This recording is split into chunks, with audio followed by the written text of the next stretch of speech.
Earlier this year, we reported on advances in artificial intelligence and the concerns of Stephen Hawking, Elon Musk, and others about computers overtaking humans. It could start in the workplace, and when we interviewed New York University's Gary Marcus for our story back in February, we were startled by what he told us. Is the fear that some people have that they're going to be replaced by a robot justified at this point? For sure. And eventually, I think most jobs will be replaced, like 75%, 80%. People are probably not going to work for a living. That's a conversation we haven't really yet begun to have.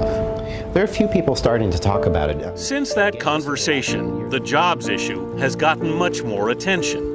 Two recent books from technology experts in Silicon Valley foretell a potentially jobless future. Jerry Kaplan is author of the just-released Humans Need Not Apply, a guide to wealth and work in the age of artificial intelligence. The new coming wave of automation is blind to the color of your collar. Exhibit A, taxis and truckers. Kaplan says in the next decade or two, driverless cars could put many of the more than 3 million licensed professional drivers around the country out of work. While automation long ago revolutionized the assembly line, advances in big data computing power could soon downsize the traditional white-collar workforce as well. Even what you think of as advanced professions that require a great deal of specialization and expertise, the vast majority of the work is routine. And it's those routine tasks which can be now taken over by computers, so that what used to take the work of 20 lawyers may be done by 5 lawyers, or 20 doctors may be done by 5 doctors. The damage to America's...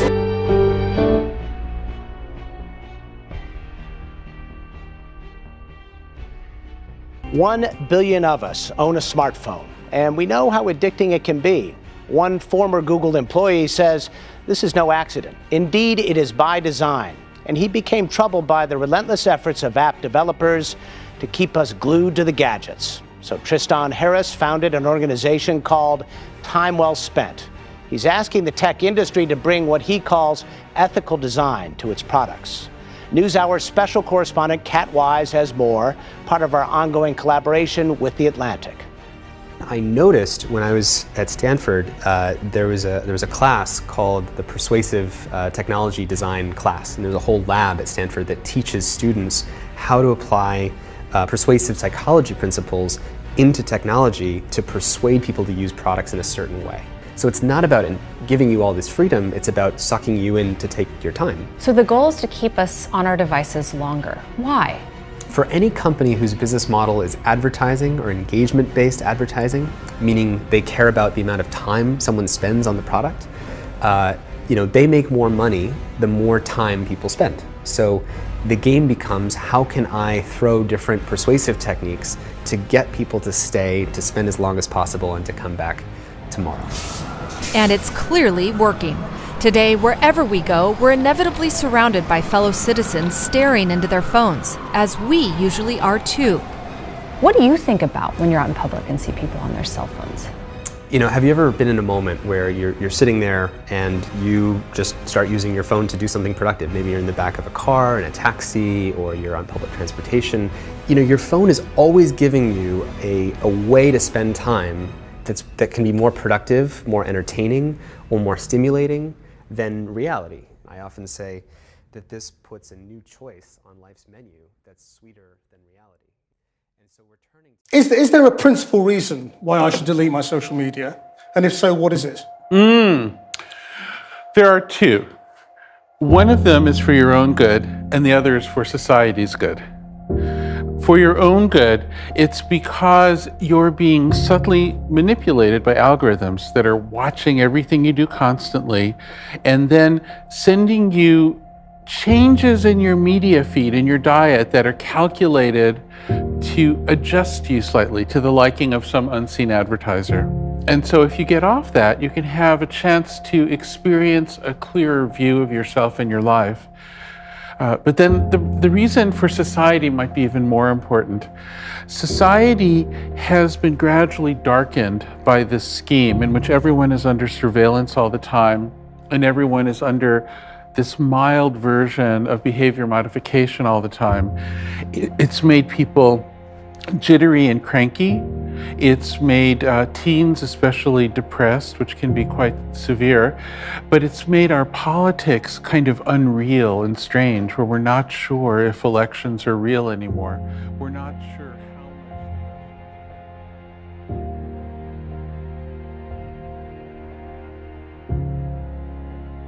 We know that engagement with social media and our cell phones releases a chemical called dopamine.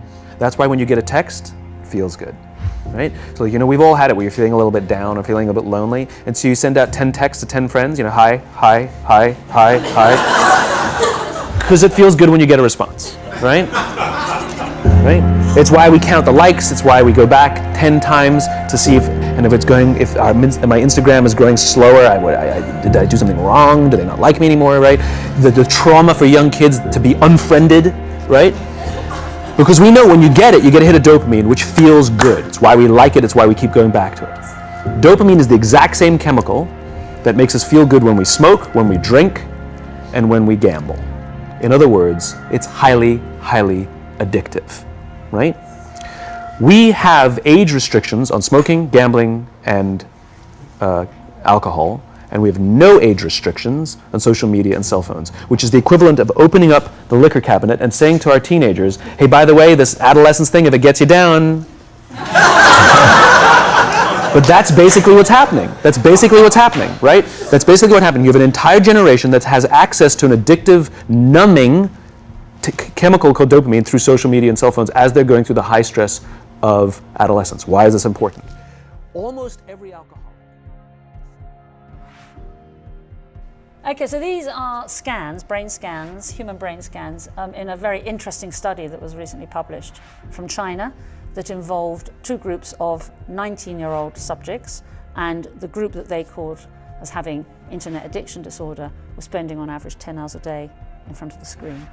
You can see these red marks here. These are the areas of interest, and I'll say interest rather than concern, where you're seeing a shrinkage in certain brain areas only in the group that were spending 10 hours a day on the internet. This seems to show that using the net for 10 hours a day seems to shrink certain parts of the brain. Excessive use of the internet is associated with shrinkage of certain parts of the brain. The changes were in the parts of the brain that control attention and emotional processing. They were similar to the changes found by research into other addictions, including alcohol and cocaine. The bottom line is you think we need more studies like this? Totally. Well, as I say, in science, a study like this, which was pioneering and very interesting, is the beginning, not the conclusion. It starts to say, look, there's grounds for further investigation, surely. Concern about the internet's effect on our health may be growing then, but there is, of course, another side to all this, because in our survey... How are you doing there, Sophia? Hello there, Ben. Hello? Hello, everyone. You want to tell people a little about yourself?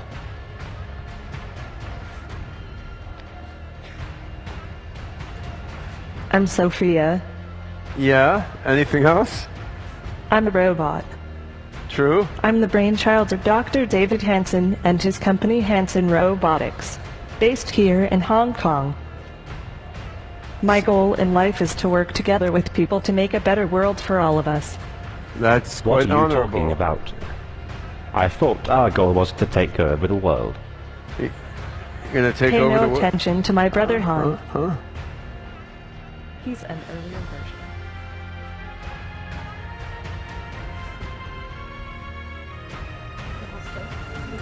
The most cutting-edge thing about Hannes Huerblad isn't the phone in his hand. It's the microchip actually in his hand. The tiny implant is the latest advance in a biohacking technology that is steadily becoming a part of normal life in Sweden.